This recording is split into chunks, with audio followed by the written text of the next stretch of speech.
যদি তুমি চাও যাকে ভালোবাসো তাকে পেতে, তাহলে আল্লাহর রাজিতে রাজি হয়ে যাও। যখন রব তোমার হয়ে যাবেন, তখন তিনি সব কিছু তোমার করে দেবেন। শুরুর দিকে কিছুই বুঝতে পারবে না, সব কিছু জটিল লাগবে। কিন্তু যদি তুমি আল্লাহর রাজিতে রাজি হয়ে যাও, যদি একমাত্র আল্লাহর কাছেই তাকে পাওয়ার দোয়া করতে থাকো, তাহলে জানো আল্লাহ তোমার এই ভালোবাসার প্রতি উদাসীন নন। তুমি যখন তার জন্য কান্না করো, নিজের ভালোবাসার মানুষটিকে আল্লাহর কাছে চাইতে চাইতে ক্লান্ত হয়ে পড়ো, তখন আল্লাহ তাআলা সেটা দেখেন। আল্লাহ জানেন তুমি যখন নিঃশব্দে দোয়া করো, আল্লাহ জানেন তুমি যখন ভেঙে পড়ো কিন্তু এখনও তার কাছেই প্রার্থনা করো। আল্লাহ জানেন তুমি যখন নিরাশ হয়ে পড়ো কিন্তু আশা ছাড়ো না, তখন আল্লাহ তোমার সমস্ত অনুভব জানেন। আল্লাহ কখনোই আশা রাখা মানুষদের নিরাশ করেন না। যদি আল্লাহ তোমার অন্তরে কারো প্রতি ভালোবাসা দিয়ে থাকেন, তুমি তার সাথে হারাম রিলেশনে জড়িত নও, আর তোমাকে সেই ভালোবাসার জন্য দোয়া করার তৌফিকও দিয়ে থাকেন, তাহলে হতেও পারে আল্লাহ চান সে তোমার হোক। হয়তো তোমার দোয়া কবুল হওয়ার সঠিক সময়ের অপেক্ষায় আছে। হ্যাঁ, এটা ঠিক, কারো প্রতি সত্যিকারের ভালোবাসা সহজ নয়।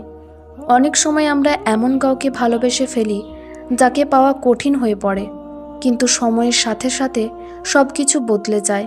যে ভাবনা তোমাকে একসময় ভেঙে ফেলেছিল, যে মানুষটা তোমাকে ফেলে চলে গিয়েছিল, তাকেও হয়তো একদিন তার ভুল বুঝতে হবে। কিন্তু যদি তুমি দুর্বল হয়ে পড়ো, কান্নায় ভেঙে পড়ো, তাহলে তুমি শুধু পিছিয়ে পড়বে।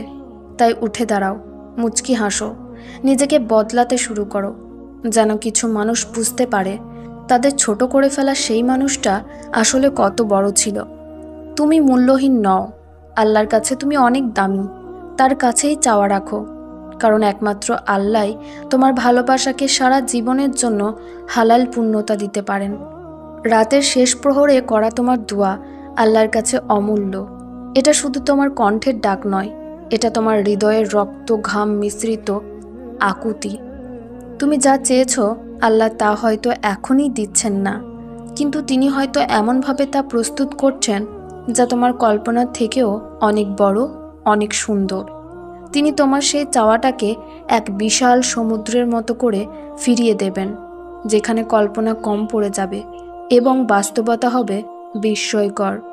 তুমি এখন বুঝতে পারছো না, কিন্তু সময়ের সাথে সাথে বুঝবে আল্লাহ কিভাবে ধীরে ধীরে তোমার মন বদলে দেবেন, তোমার ইচ্ছাগুলো গঠন করে দিবেন, আর ঠিক সেই সময় তোমাকে সেই নিয়ামতটা দেবেন।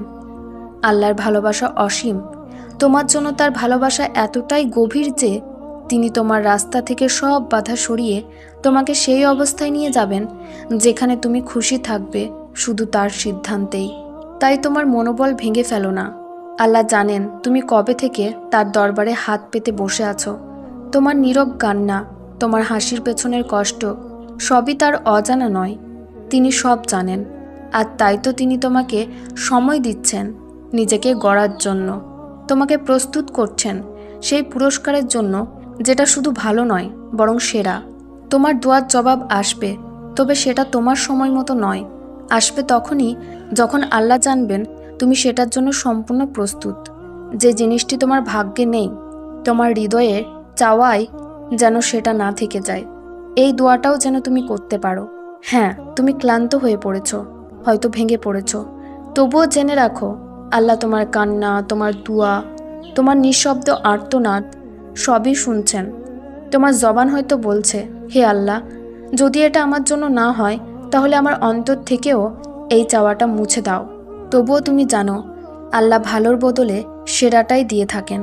তুমি যতটুকু চাইছো আল্লাহ তোমাকে তার থেকেও বেশি দিতে পারেন, কারণ তার কাছে কোনো কিছুর ঘাটতি নেই।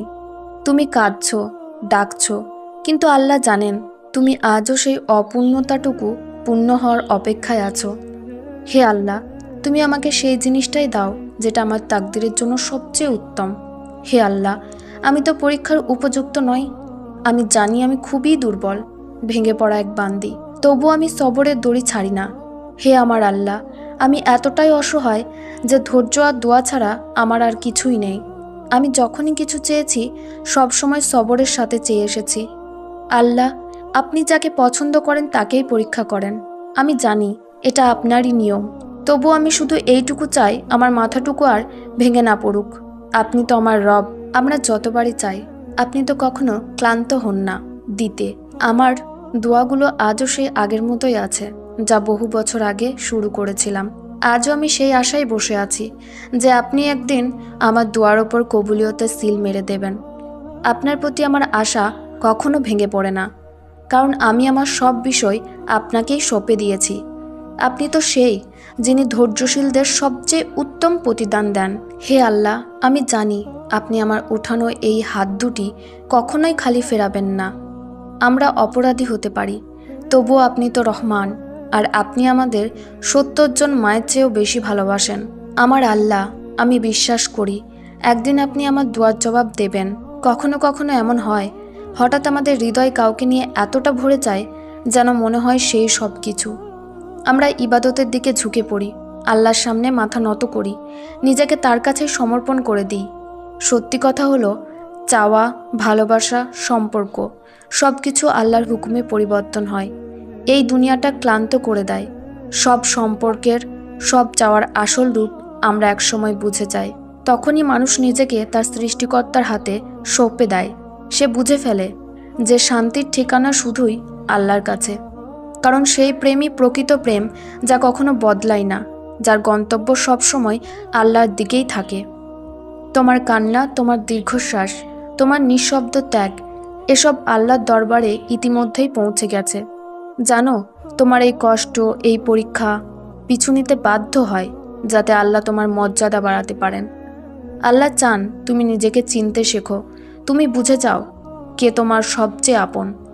সময় ও পরিস্থিতি কখনো একরকম থাকে না, সব কিছু বদলে যায়। কান্না থেকে হাসি, অস্থিরতা থেকে শান্তি, কারণ পরিবর্তনই দুনিয়ার নিয়ম। আল্লাহ কখনোই তার কোনো বান্দাকে স্থায়ী কষ্টে ফেলে রাখেন না। যিনি একটি হাত থেকে কিছু নিয়ে নেন, তিনিই আরেকটি হাতে সাফল্য উপহার দেন। যিনি তোমার অন্তরে বাস করেন, তিনি কি তোমার হৃদয়ের অবস্থার সম্পর্কে অজ্ঞ হতে পারেন? খুব শীঘ্রই তিনি তোমাকে এই কষ্ট থেকেও মুক্তি দেবেন, সেই কষ্ট যার সঙ্গে আজ তোমার মন খুব গভীরভাবে জড়িয়ে আছে। তাওয়াক্কুল রাখলে যা একসময় হারিয়ে যায় তা আবার ফিরে আসে, আর যা কখনো ছিলই না তাও একসময় মিলে যায়। তাই হাল ছেড়ে দিও না। তোমার সেই সময় আর বেশি দূরে নয় যখন তোমার সব ব্যথার শেষ হবে, সব ঘাটতি পূরণ হবে।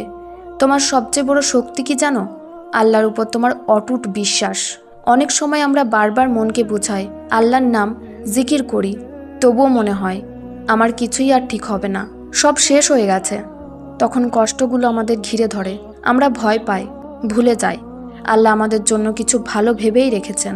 আল্লাহ কখনো বলেন না এতদিন পর কেন এলে, বরং তিনি বলেন এখন যখন এসেছো ভালোভাবে বলো তোমার কথা। তিনি বলেন না তুমি তো অনেকবার ব্যর্থ হয়েছ, আবার কি বলবে, বরং তিনি বলেন এইবার মন খুলে ধীরে ধীরে সব বলো, কারণ তিনি জানেন তুমি কে। তুমি তো সেই রহমানের বান্দা। তোমার মনের সব কথা, তুমি যা বোঝো না তাও তিনি বোঝেন। তাই তুমি তোমার সব চাওয়াগুলো তার সামনে রেখে বলো, হে আল্লাহ, যদি আমার এই চাওয়াগুলো আমার জন্য ভালো না হয়, তাহলে আপনি যেন আপনার সিদ্ধান্তে আমাকে রাজি করে দিয়েন। আমাকে সবর করার তৌফিক দেন, আর এমন বিশ্বাস দেন যা কখনো ভাঙে না, কারণ আমার রব যা করেন সব সময় ভালো করেন।